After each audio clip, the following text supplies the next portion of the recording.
Okay, so welcome to public speaking. To get you on your speech site location as quickly as possible. So what I'm going to do now is I'm going to give you an explanation for how to access that site. So I assume that most of you have a Facebook account. You can make one very quickly on Facebook. If you have trouble with that, I can probably arrange something for you, but you have to let me know.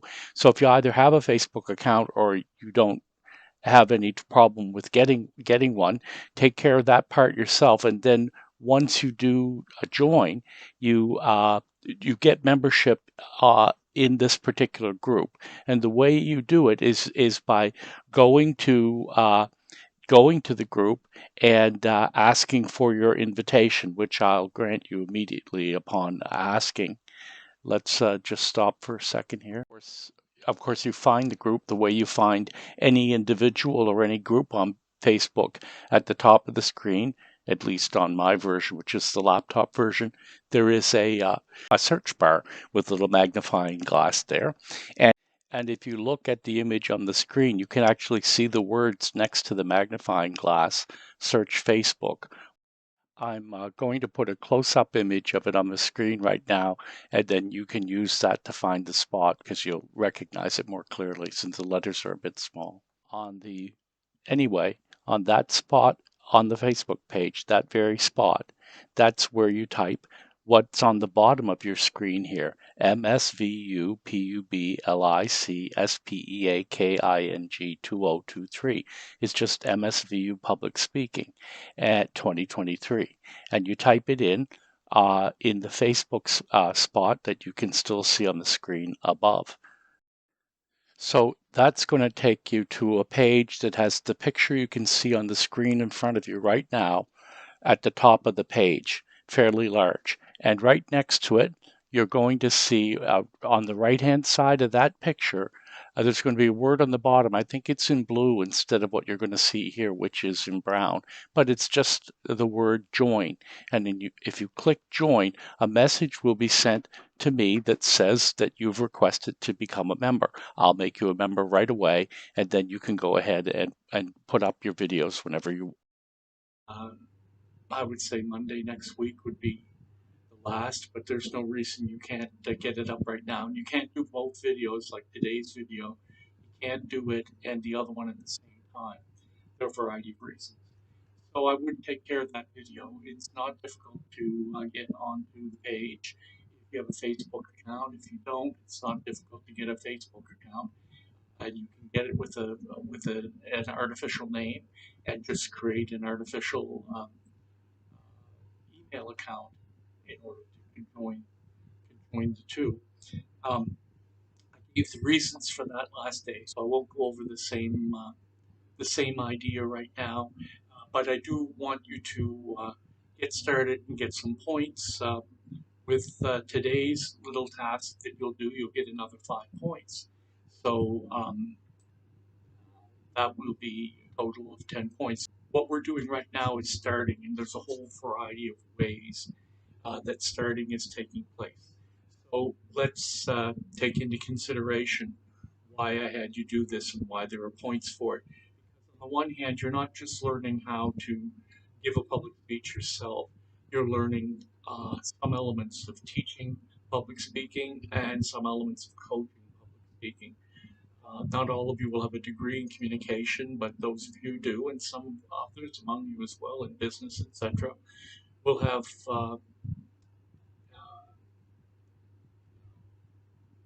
bosses or confederates, that is, people who work with you, who need training in public speaking or assistance.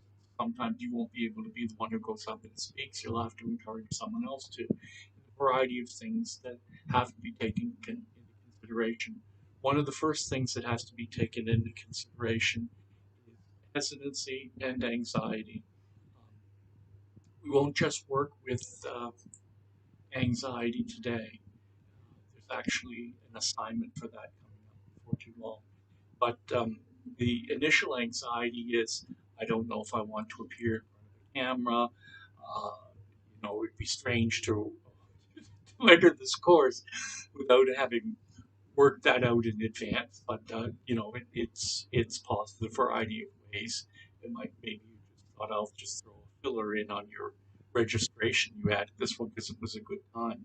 You do have to do performances, and obviously they're virtual performances, so camera will be involved. So there's a little bit of points right away that you can get to start the course to reassure yourself. They're not that difficult to get. They do involve a task. And the task is joining the Facebook account and introducing yourself and saying your name.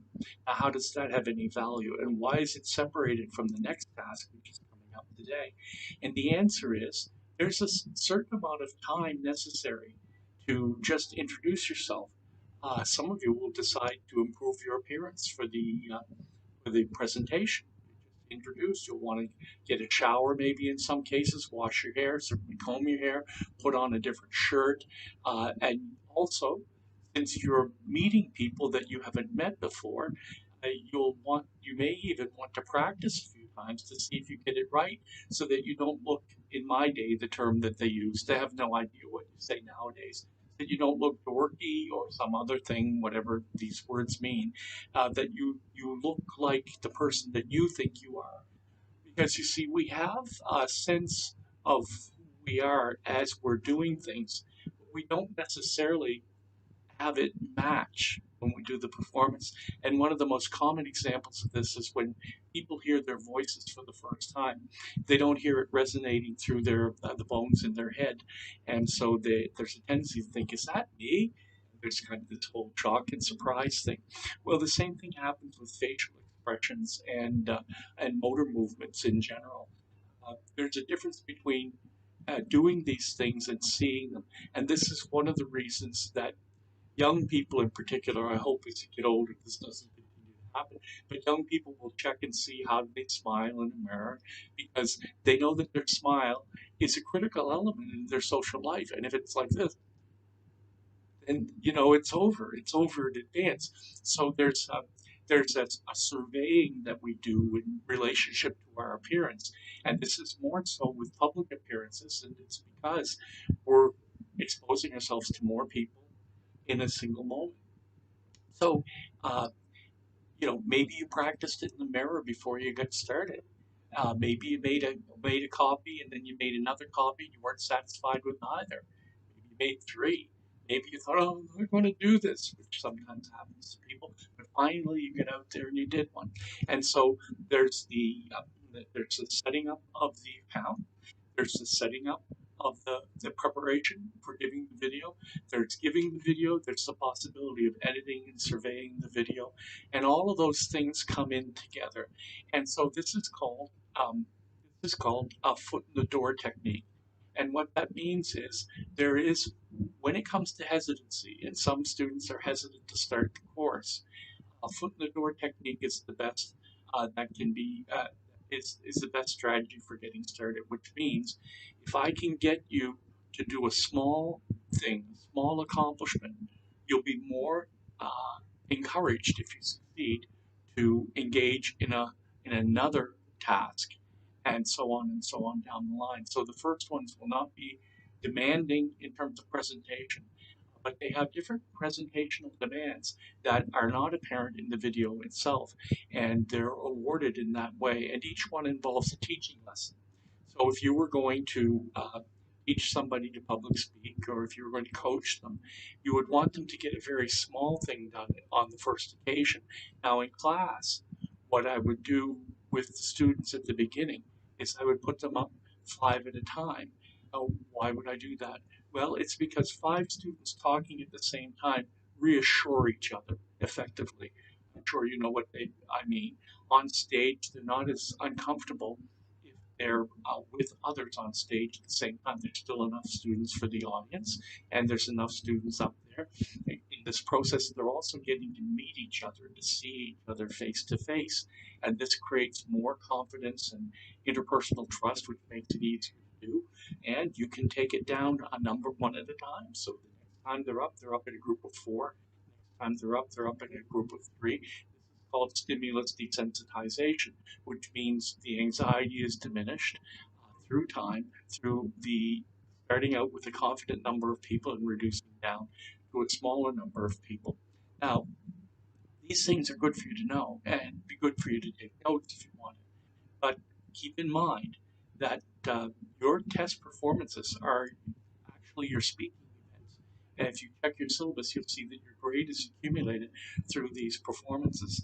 Typically, a good number of A pluses, a good number of A's, few B's, and then there are people who've done nothing and they didn't get started at the beginning, and they fell out.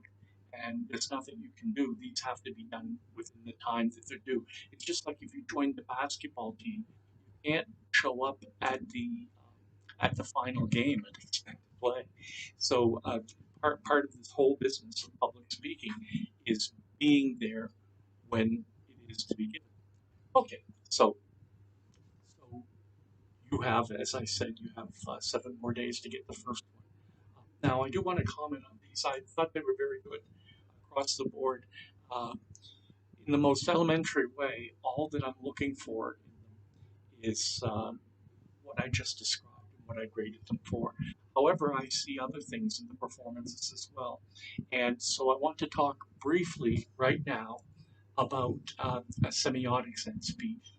So typically, speech is associated, well, speech is largely reduced to utterances in our field. Uh, So the way that it works is that we have this natural ability to assess the meaning of, for example, facial movement, and or even of the relationship between what things look like and what you're saying.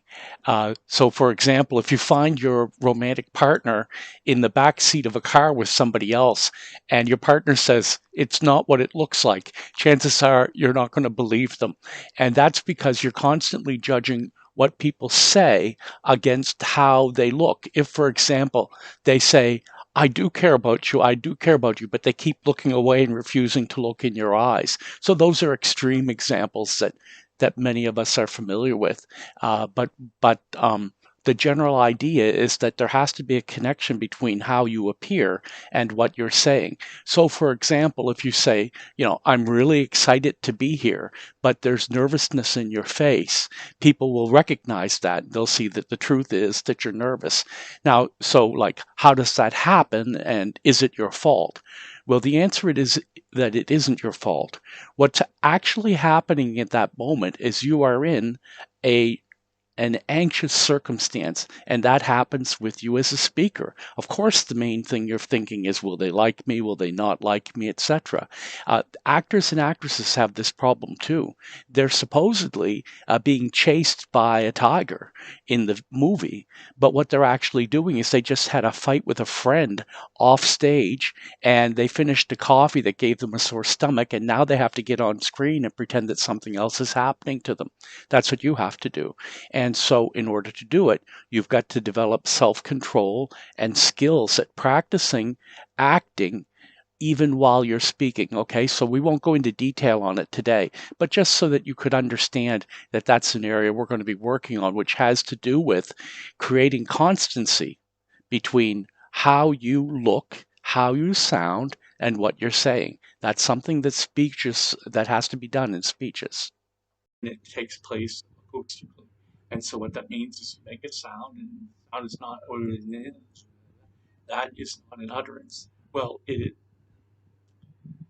isn't an utterance because what it doesn't include meaning. So an utterance is a meaningful sound. Help is a meaningful sound. The lectures are composed of meaningful sounds. Terms get more complicated, but you don't have to worry about that because we won't be doing those terms in class.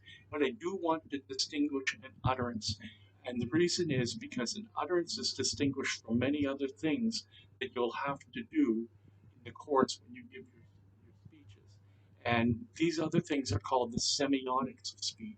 Typically, they're called the semiotics of speech. Now, you could, some everybody who writes on this writes on it in different ways. So some people regard semiotics as utterances as well. But we're not going to do that in here. There are other people who regard semiotics as completely distinct from utterances, and that's how we're treating it. So the utterances I'm making are the words that I'm saying, And nodding my head is part of the semiotic. And if I say it's over there and I point my finger, I'm moving very slowly because the screen shows a blur. But if I say it's over there, that is a semiotic. What I've done is I've accompanied my utterance with a physical movement, and the physical movement denotes it's sort of like a supporting feature of my speech. Just like if I said help in a cartoon and I held up the word help here, like a Wile E. Coyote did in the Wile E. Coyote Roadrunner series, if you've ever seen any of them, it it supports the dominant issue. Now, another aspect of semiotics is physical appearance in the generic or in the static sense, which means how do you look just when you look at me? So, speech is largely uh, public speaking is largely uh,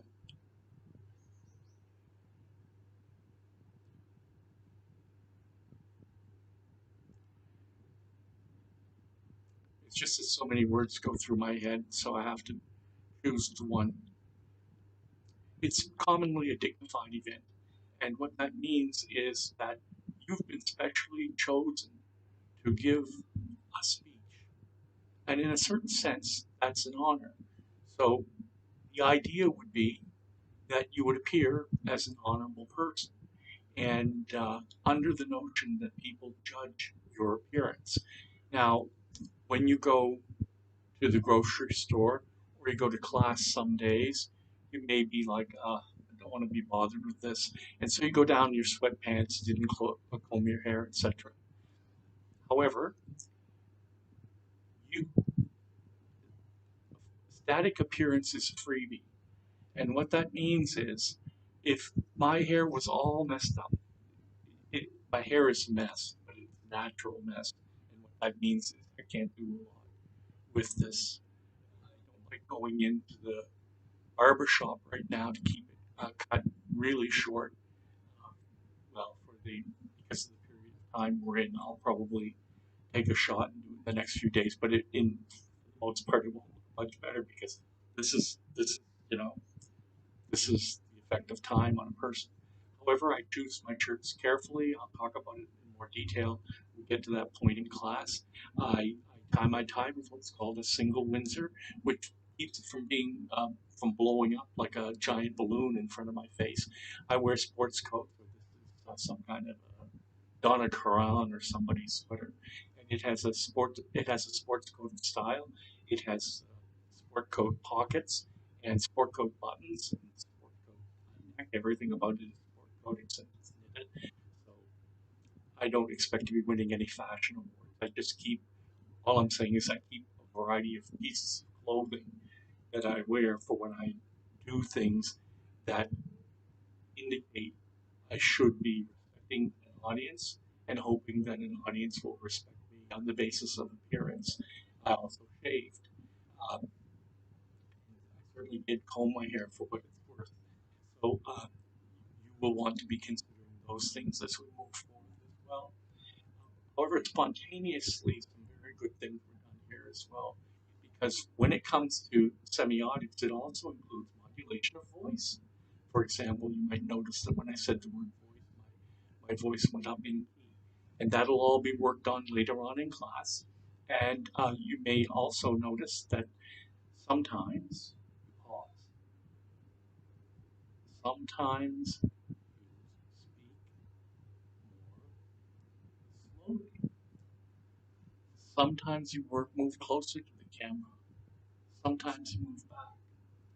All of this is pre-designed in public speaking to a greater or lesser extent under the various circumstances that it takes place. We won't again be going into that in detail yet because I'm just getting you uh, in the first first elements. So largely movement is what we're going to deal with today. But before I do, I want to talk about some of the movement that I see in the speeches that I'm looking at here. So in this one of the things that I see is effective use of hand. The speaker is moving hand across the screen to begin, and people's attention, your attention will be drawn by motion. So an effective motion across the screen will draw people's attention to the screen. Another gesture, which is commonly used to indicate selfhood, is the touching of the rib cage, let's say the upper rib cage, with the hand while speaking, moving back towards myself. How those are used, we'll talk about later. Um, there's slight nodding to the head. Obviously, when you're saying something that's agreeable, you nod. Occasional smiling, smiling that's built into the speech itself.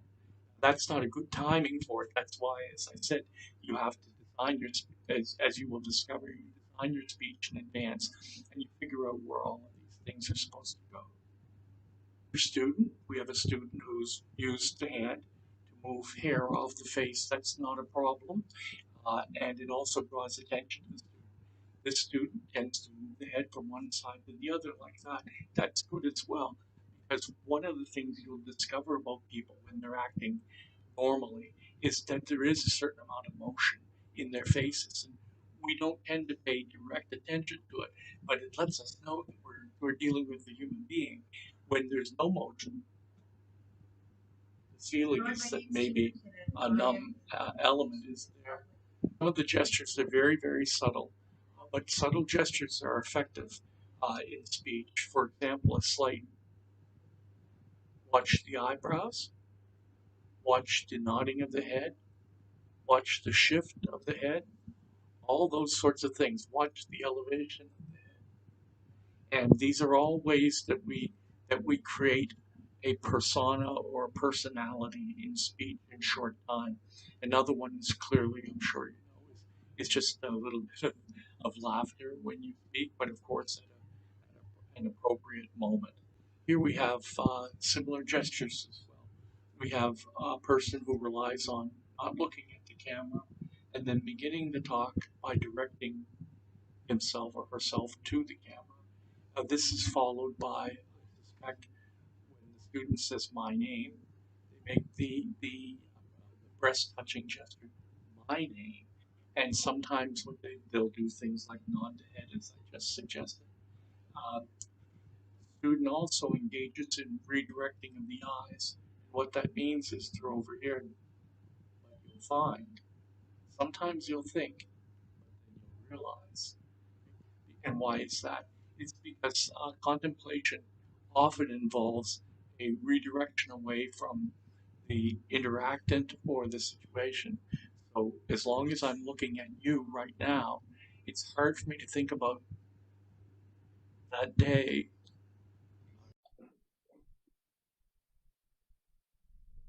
Oh, you're here. Welcome. Today I would like to talk to you about my favorite historical character, Gaius Julius Caesar. And another one is when a point is made, not not an aggressive point like that, but a downward point. This is one of the things that we can do right now. And so these are all gestures that will play a big role in your performance of your speech through time, and we need to develop them. So by nodding the head and with a hand gesture like this, which basically says hello, those kinds of things are effective. Somehow or other, the camera made a close move to a close up, and the ability to move camera angle while a video is being created is very, very useful. For example, to zoom in on more serious issues. You won't be able to do it yourself. You can't play back and forth with the camera and achieve anything. So instead, you would have to design whatever motion changes were involved in advance of the speech, as you will with all of your gestures. And then you would have to incorporate a second person to make the forehead, and then a lift of surprise with the eyebrows. Those are all very effective strategies. Now, as should be clear to you already, there's no reading assignments in the course. It's not writing intense, and that's because you're expected to to not only give these little speeches, but to practice them. You won't get them right unless you practice them. And the main reason to do them is not so that you can say, they're great. The reason you do they're great, for example, is so that you can learn to release enthusiasm in yourself. So each of these little assignments is a little bit like a basketball skill. You have to learn the skill. And the fact that you show it to me once doesn't mean that you've learned it. You practice it in advance, you practice it sitting in your car, other stuff like that. Will require time that you don't spend on the screen with me. That's because I'm not going to be giving you a collection of words that you're going to repeat at the end of the course. Instead, I'm going to be giving you assignments that you can only do by putting in the time that you're not here. Now, how does that work? Well, how does that work in relationship to the course? Well, the answer is this. If we were in a classroom, you would be doing all of this work effectively in the classroom with me there at the same time. And that would involve all kinds of, all of the gestures and things that we're going to work on. What you have to do instead is use time effectively to develop these gestures and so forth, and to design your speech uh, in the periods that you're not here with me, which is why I stop the lectures early so that you have time to design and work on the things that we talk about and make your videos that way. The same thing in terms of time management is awarded or allowed or part of the course in the classroom on the big stages. And it's because an awful lot of the work is stuff that isn't done in the middle of the classroom. Just like in piano, you spend a lot of time practicing. So here for the work that's due by Saturday, you have to get onto the Facebook account, which I've already mentioned, and then once you're on there, your first little talk is to just say hello. My name is Bill Smith, and I am a member of the public speaking class here. I'm looking forward to getting started. Thank you. And then you click off and you're done. And then what you do is you practice their great Tony Tiger one, which I talked about last day. And we're going to go forward with a little more discussion of that right now. So one of the first things that you need to develop is a phenomenon which we call breakthrough. And what breakthrough means is that your audience is not listening to you when you start. And sometimes you'll notice this most commonly if you're hanging out with, 3 to 15 people. And each one will take a turn talking, but you can't seem to get your turn in. You can't seem to break through the crowd to become the person that's going to be listened to. Well, this is what you have to do in speech. When you're giving your speech, you're going to have an audience who is some at some distance from you in a variety of ways, and they'll be mentally at a distance. They'll be physically at a distance. Commonly, they can be on screen, and your problem there is they're on screen, and then the phone rings. You're on screen, and then someone knocks at the door. You're on screen, and then there's their roommate says something, and all of a sudden they're not listening to you from the beginning. The beginning being critically important moment. And similarly, when you're on stage, the same thing happens. Many times when you're on stage, the students are talking to each other around the room, uh, or small groups can be speaking to each other directly. And equally so, a single student or a collection of single students can be severally. That means each one of them can be thinking about something that happened earlier in the day, just daydreaming, looking at the pencil, or wondering what they're going to have for lunch, or just zoned out for a while.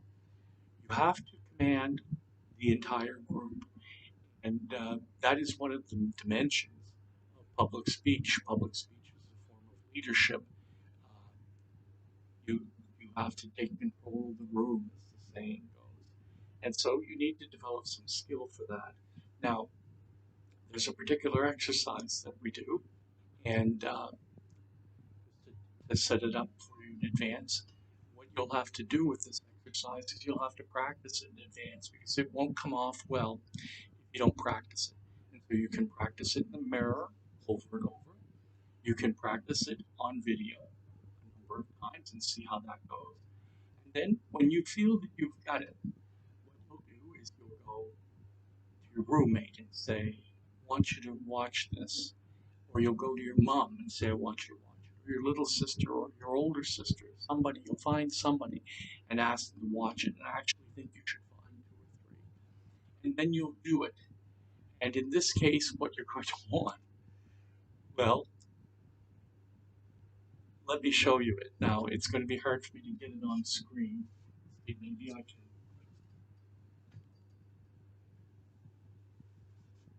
Tony Tiger. They're great! Now, when you do that, what you do is there are a variety of aspects of it, but when you do that for your friend or your sister or whatever, they've got to laugh. You've got to make them laugh. You've got to put a smile on their face. So when you do it and you finish, you've got to look right at them and you've got to, great! And you stay there until the smile comes on their face. But it won't just be the fact that you're smiling and looking at them that causes it. What you've done is you've broken through. They were in whatever mood they were in before you started out, and you snap them out of it and you put them in your mood. And that's called a commanding presence. And they wait with enthusiasm for you to continue. Now, you won't give all your speeches doing they're great, but you should practice they're great, because what you're looking for is you're looking for an access moment. Now, how important is it? It sounds almost silly, but if you think about it, any of you who watch the Ultimate Fighter shows, you'll know that there's an announcer at the beginning of the show who introduces each one of the sports players, of the boxers. And he'll take a tremendous amount of time, bend over, and then roar with a performance that is virtually unequal. Now, he, like Tony Tiger, makes his living from this. Now, picture Tony Tiger. The year is 1925, and there are all these people who've been brought in to try to sell, what are they called? Sugar frosted flakes. And Tony, just a young fellow at that time, he comes in and he has ambitions for a great future. I can't do the fantastic demonstrations because I've had a concussion. It interferes with my ability to demonstrate market excitement. But he comes in and he bends down and he brings this arm around in a circle and he brings it up from below. And as he's doing this, he has two R sounds that he's going to stress. The first one is in the words they are, which he says as they are. And the second one is the great. But he doesn't make this R sound last for just a normal amount of time, like they're great. So the first roar he does is there. And so that is the winding up of a spring that is about to release in the second word. And so when he does this, also notice that he's bent forward as he begins. And so he's going down. And so he's going to go down in voice too.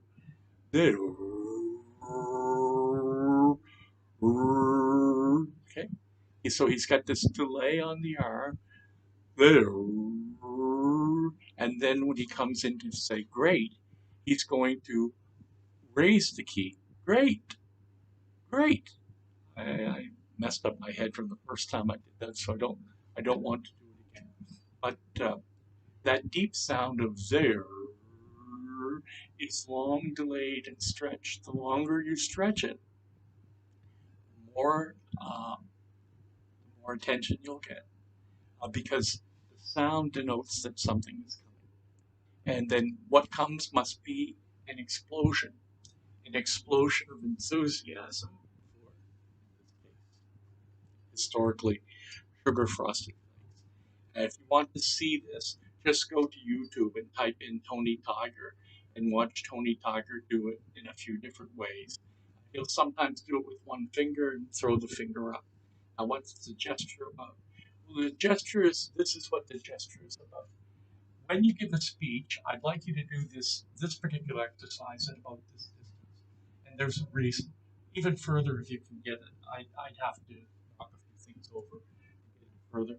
But if you can get it, your whole video will only be there, right? And so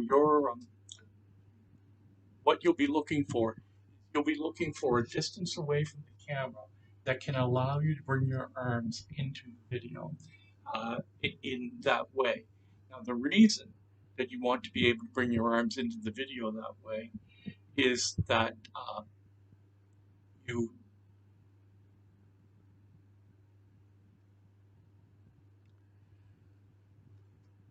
speech is a performative routine, and movement is critical to to dramatic performance, for example, and speech performance as well, although the rules for it vary.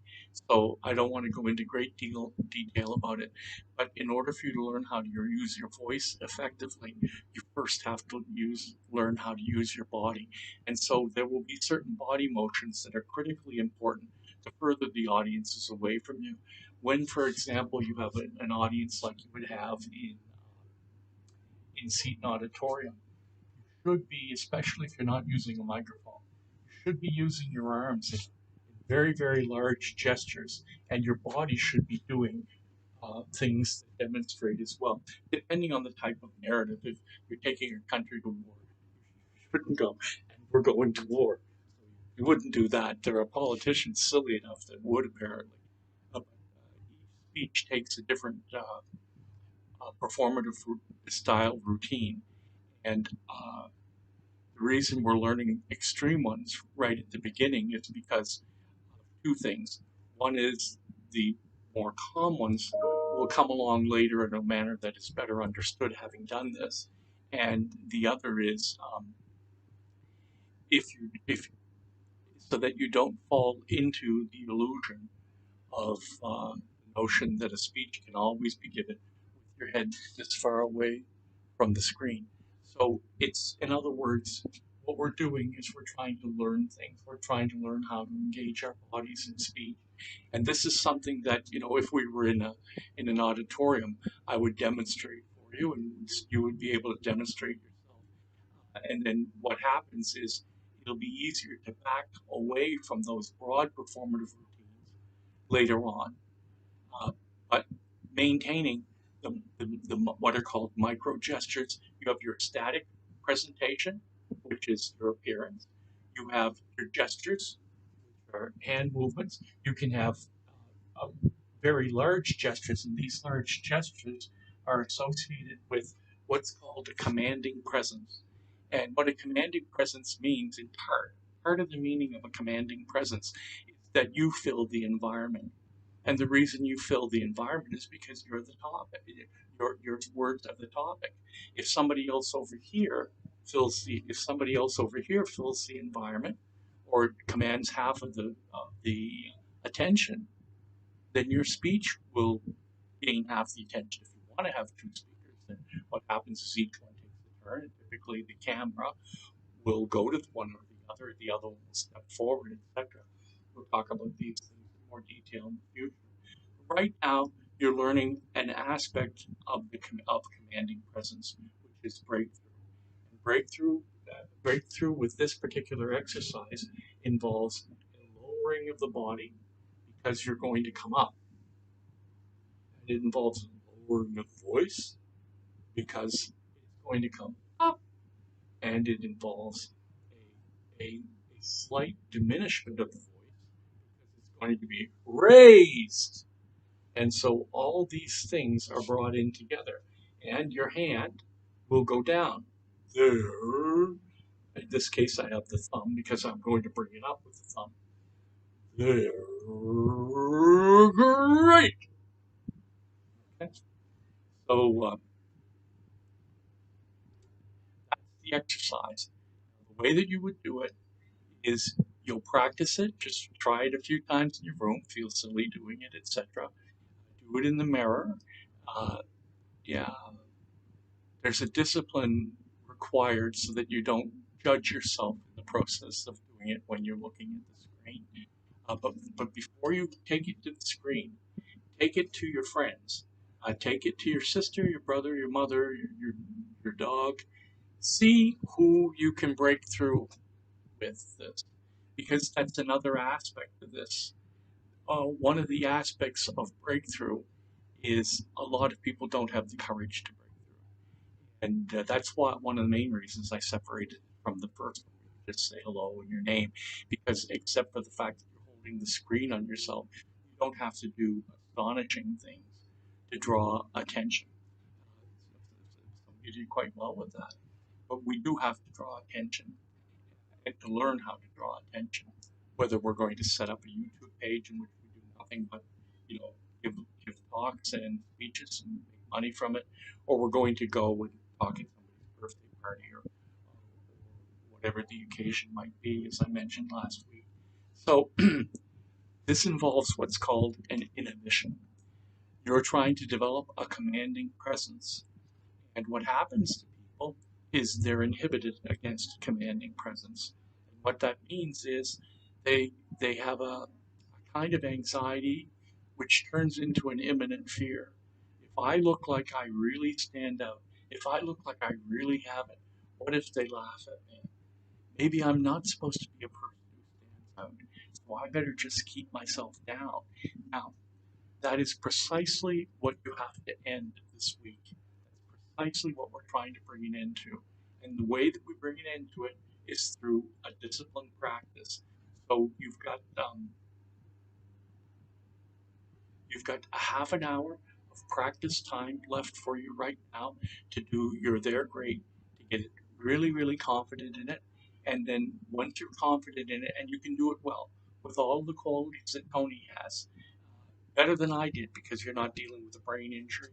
But all the qualities that Tony has, set up your camera so that it's at a distance so that your whole body can be shown, and then it leads down to the waist. And then you remember, I have to fill that screen, and you do something which is called the method technique, which is you make yourself believe you're Tony Tiger, and then you give us Tony Tiger. I'm sure you'll do a great job because I've seen some great things here. Others who haven't finished this assignment, the first assignment, should take care of that first. But another 5 points, and those points will make a big difference at the end. We have about 6 exercises like this all together. Okay, so have a great day. It was great seeing you.